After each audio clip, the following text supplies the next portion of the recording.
Hi guys, good morning. Nandito po ako ngayon sa San Francisco. And topic natin, napakasimple lang. Topic natin is moving on.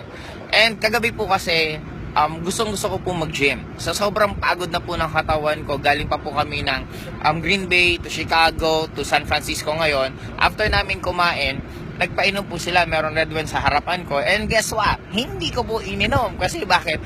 Gustong-gusto ko talaga mag-gym. And habang iniisip ko yon, doon ako nagkaroon ng realization na bakit maraming taong hindi nagiging successful kasi mahirap nga naman talaga yung mga nakasanayan mo na hindi mo nagagawin. I really love to drink. Second, gusto kong makasama yung mga kasama ko kasi bihira din naman kayo magkita-kita.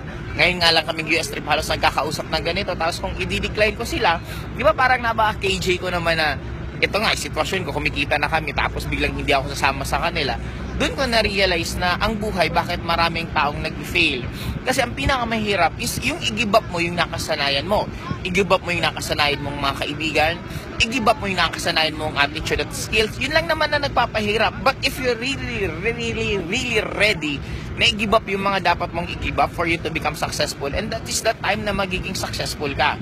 When I started mag-network, lahat ng ginagawa ko tungkol sa networking, yung nakakatulong, ginagawa ko. Yung hindi nakakatulong, ginigive up ko.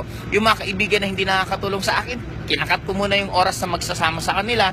Yung mga ugali ko na, mahilig ako manood ng TV, mahilig ako magdrama sa buhay, kinat ko rin yun. In short, ang ginawa ko lang, lahat ng bagay na pwedeng makatulong for me to become successful, yun ang ginawa ko. Kaya guys, sa mga nagdi-network, parang katulad nyo rin po ako kagabi, na pag akit ko ng room, nag-isip ako, sabi ko, ano nila kayo sasabihin nila sa akin?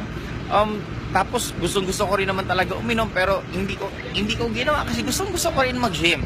Now, dun ko nag-come up ako sa ganitong topic ngayon na, guys, if you really want to become successful, let's face it, meron kayong i-give up sa mga buhay nyo.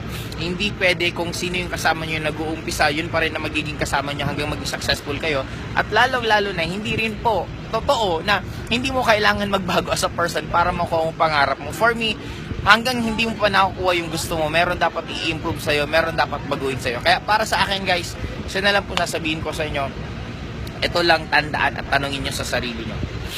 Oo, hindi madali magbago. Oo, marami kang adjustment na gagawin. But bottom line, kung ganito ba naman kasarap na buhay,